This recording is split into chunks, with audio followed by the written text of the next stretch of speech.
it's Komori, and today we're going to be making Stockings choker. To make our choker, we're going to start by cutting 2 rectangles out of the silver material. Then we're going to cut 2 rectangles out of the ruffle material. I'm using this iridescent organza. Then we're going to fold it in half and sew a gathering stitch along the top. Gather the organza and we're going to sew it onto the top, and then later we're going to sew another row onto the bottom of the silver rectangle.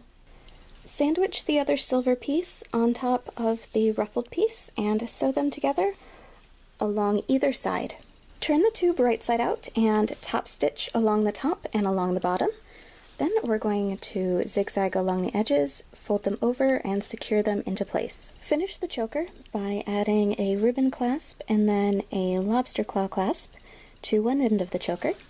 And to make it adjustable on the other ribbon clasp, I added a bit of chain, and just to keep with the theme for Stockings' outfit, I added a little heart charm at the end.